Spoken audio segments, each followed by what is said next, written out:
Just phone দিয়ে বললাম, brother কথা ছিল অ্যাবাউট ইলেকশন। উনি বললেন, আসিফ ভাই আমি আপনার সমর্থনে বসে যাব, আমি ইলেকশন করবো না, আমি উইথড্র করবো আজকে। টেস্টে আমরা আশা করি যে বাংলাদেশ ভালো খেলবে, বা টি-20তে আমরা আশা করি বাংলাদেশ ভালো খেলবে, এটা আমাদের চাওয়া উচিত নেই। তো আমার ইচ্ছে হচ্ছে আমাদের আপাতত ডিভিশন নিয়ে ভাবছি, পরবর্তী ডেফিনেটলি দেশ নিয়ে ভাববো। তো আন্তর্জাতিক কোনো ক্ষেত্রে যাওয়ার আগে আমাদেরকে বেস ঠিক করতে হবে। আমার মনে হচ্ছে সে একটু আবেগী হয়েছে এবং একটু হিসেব নিকেশ করে আসা উচিত। তারপর তার একটু সময় নিলে ভালো হতো। প্রথমে ধন্যবাদ জানাই কাউন্সিলর, ধন্যবাদ জানাই আমার যারা ফ্যান্স এবং আমার যারা এক্স ক্রিয়েটার, বর্তমান ক্রিয়েটার, জুনিয়র ক্রিয়েটার এবং সংগঠক যারা কুমিল্লা থেকে আছেন এবং কুমিল্লা জেলা প্রশাসক আমাকে রিকোয়েস্ট করেছেন আপনাকে কাউন্সিলর হতে হবে। এসব নিয়ে আমার কখনো ইন্টারেস্ট ছিল না।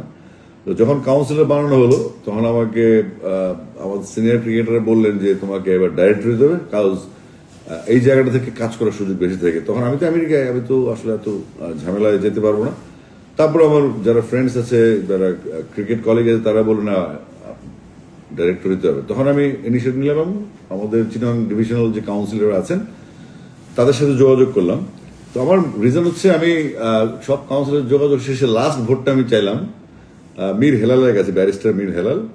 তো হেলাল ভাইকে আমি ফোন দিলাম। ভাই ঠিক বলা যাবে না, আমি ওনার বাবার সাথে রাজনীতি করেছি, মীর নাসির সাহেবের সাথে।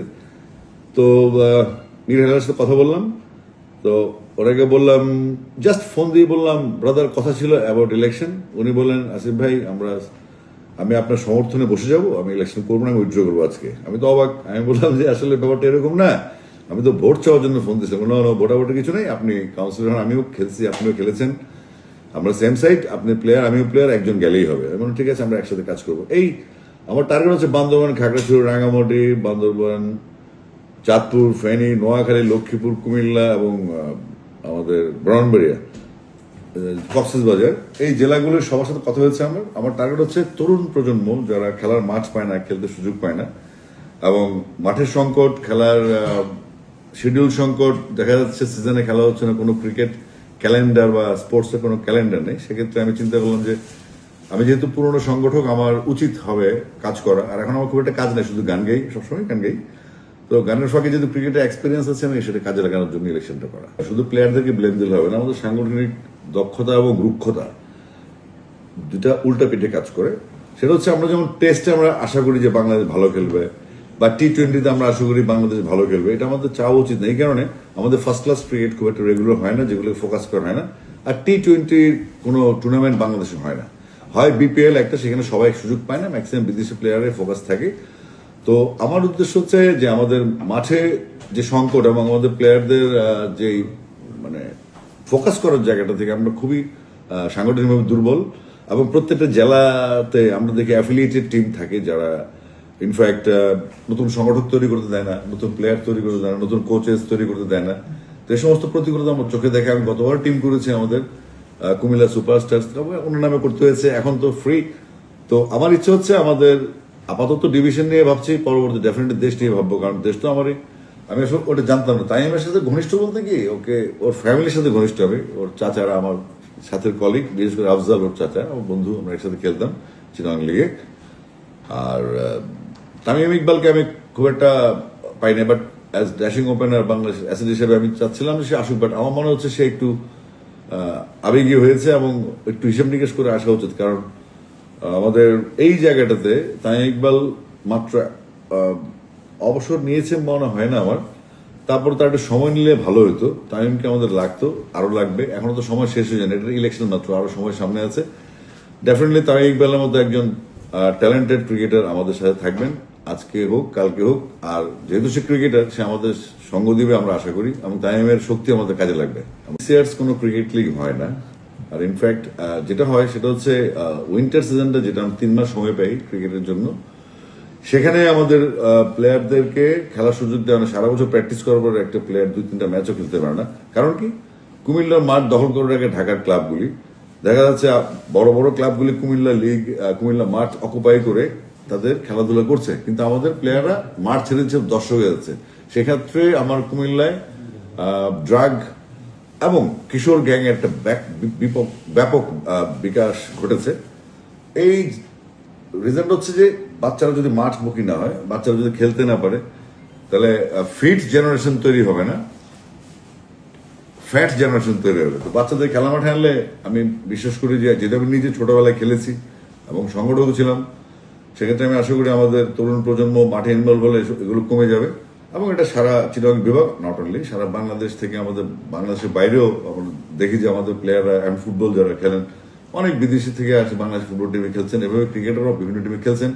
তো ওরা একসাথে আমাদেরকে কম্বাইন্ড করে একটা প্রসিডিউর যেতে হবে। এখন তো খুব সংক্ষিপ্ত সময়, আমি অত ডিটেল বুঝছি না, এখনো মিটিং টিটিং হয়নি, আমি জানি না আসলে বিসিবির পরিবেশ কি বা কিভাবে কথা বলতে পারবো। তো আমি আশা প্রকাশ করছি আমাদের কুমিল্লা তথা চট্টগ্রাম বিভাগ এবং বাংলাদেশে ভালো কিছুর জন্য কোনো ভূমিকা রাখতে পারলে আমার নিজের ভালো লাগবে। আর যেহেতু আমি ট্যালেন্ট একটা প্রক্রিয়ার মাধ্যমে, ট্যালেন্ট হান্ট প্রক্রিয়ার মাধ্যমে এসেছি, ক্রিকেটার্স কুমিল্লা একটা ট্যালেন্ট হান্ট কোচিং থেকে আন্ডার 16 থেকে এসেছি। আমার মনে হয় under 13, under 16, under 19 level, under 21, 18 হবে। তারপর ন্যাশনাল টিম পাইপলাইনে প্লেয়ার তৈরি করার জন্য সাংগঠনিকভাবে তৃণমূল থেকে খেলোয়াড় তৈরি করতে হবে, লোকাল কোচেস যারা আছেন তাদেরকে আরো এক্সপার্টাইজ করতে হবে, সেই সাথে মাঠের ফ্যাসিলিটিস বৃদ্ধি করতে হবে, সেই সাথে শুধুমাত্র একটা স্টেডিয়াম, কুমিল্লা একটা মতো স্টেডিয়াম, খেলার জায়গা কম, আমরা এটা ডিসেন্ট্রালাইজ করতে হবে। কুমিল্লা অনেক জায়গা আছে, আমরা গোমতী নদীর পাড়ে কিংবা কুমিল্লা সদর দক্ষিণের হাইওয়ের মাঝামাঝি একটা জায়গা আছে যেখানে স্টেডিয়ামের জন্য মাঠ বরাদ্দ আছে। তো আমরা চাইবো প্রচুর পরিমাণে ফ্যাসিলিটিস এবং ক্রিকেট প্রশিক্ষণের ব্যবস্থা করতে, যেটা আমাদের ভবিষ্যতে পাইপলাইনকে সমৃদ্ধ করবে। আপনি একটা ইতিহাস ঘাটলে দেখবেন সমস্ত স্বাধীনতার পরে কুমিল্লা ফুটবল, ক্রিকেট, হকিতে রানার্স ছিল, বাকি সব কিন্তু কুমিল্লা ফার্স্ট চ্যাম্পিয়ন স্বাধীনতার পরে। সেখান থেকে আমরা ঢাকার অত্যন্ত নিকটবর্তী একটা জেলা হয়ে আমরা অনেক পিছিয়ে আছি। অর্থাৎ এই মুহূর্তে বাংলাদেশের কোনো ন্যাশনাল সাইডে অনলি তায়েকন্দোতে, জুডোতে কুমিল্লার পারফরমেন্স আছে, অন্য আউটডোর গেমস গুলোতে আমাদের কোনো পারফরমেন্স নাই। তো সেক্ষেত্রে এটা হতাশাজনক। এই মাগুরা, পঞ্চগড়, সাতক্ষীরা থেকে যদি প্লেয়ার আসতে পারে, তাহলে ঢাকার উপকণ্ঠে থাকা কুমিল্লা থেকে প্লেয়ার কেন আসবে না? নিশ্চয়ই সাংগঠনিক দুর্বলতা, সেটা কাটিয়ে ওঠার চেষ্টা করবো। আর মহিলা ক্রিকেট যেটা বলছেন আপনি, সেটা খুব গুরুত্বপূর্ণ। আমাদের সামাজিক যে অবকাঠামো, মহিলা ক্রিকেট এবং মহিলাদের নিয়ে যে পশ্চাৎপদ ধারণা, সেখান থেকে বেড়ে আসতে হবে। মেয়েদেরকে তারা আমাদেরকে বেশি ফোকাস করছে, তাদের জন্য ফ্যাসিলিটিস বাড়াতে হবে, মেয়েদের ক্রিকেটের জন্য এলাকা বাড়াতে হবে, তাদেরকে হান্ট করতে হবে, তাদের জন্য প্রশিক্ষণ, ফুডিং, সবকিছু ব্যবস্থা আমরা আগে থেকে দেখে আসছি। আমি একটু জড়িত ছিলাম এখানে আগে থেকেই। তো আশা করছি আমাদের মহিলা ক্রিকেটটা যেভাবে ডেভেলপ করছে, তাদেরকে যদি নার্সিং করা হয় আরো ভালো হবে। আর এজ লেভেল ক্রিকেটটা খুব ইম্পর্টেন্ট আমাদের জন্য, যেটা আমাদের পাইপলাইনে প্লেয়ার দিবে। এবং আমরা আশা করি যে কে খেলবে দর্শক ভাবার আগে যেন আমাদের প্লেয়ার চলে আসে। গ্যালারি থেকে সিদ্ধান্ত হবে না, সিদ্ধান্ত হবে মাঠ থেকে, যেখানে আমাদের দেশকে তারা সার্ভিস দেবে। এটা তো বড় ব্যাপার। আমি তো মাত্র কাউন্সিল থেকে ডাইরেক্টর হলাম, এখনো অত এক্সপিরিয়েন্স নেই। তবে আমাদের আইসিসি, এসিসিতে আমি সৈয়দ আশরাফুল হক মনে আছে আমার, তিনি সাবের হোসেন চৌধুরী সাহেব, যিনি ক্রিকেটের জন্য অনেক কিছু করেছেন। পরবর্তীতে আমাদের প্লেয়াররা যারা নিজেরা সংগঠক হয়েছেন, তা আমার কেন যেন মনে হয় আমাদের যারা সংগঠক হয়ে যান, যারা নির্বাচিত হন, তারা কেন যেন ডিটাচ হয়ে যান, তারা কেন যেন সময় দেন না আমাদের জেলাগুলোতে, উপজেলাগুলোতে, ইউনিয়নগুলোতে, কারণ যেখান থেকে ট্যালেন্ট হান্ট হবে। তো আন্তর্জাতিক কোনো ক্ষেত্রে যাওয়ার আগে আমাদেরকে বেস ঠিক করতে হবে। আমাদের কাজ হচ্ছে আমাদের বেস ঠিক করা এবং আমাদের মফস্বল থেকে প্লেয়ার তুলে আনা এবং প্লেয়ারদের ফ্যাসিলিটিস, গ্রাউন্ড ফ্যাসিলিটিস, পাশাপাশি একাডেমিক ফ্যাসিলিটিস এবং প্রশিক্ষণ, পাশাপাশি ফুডিং, নার্সিং, কোচিং, এই সমস্ত জিনিসগুলো আমি চেষ্টা করবো। এখন অনেক কথা বলছি, কতটুকু পারবো আমি জানি না, আমি চেষ্টা করবো ডেফিনেটলি।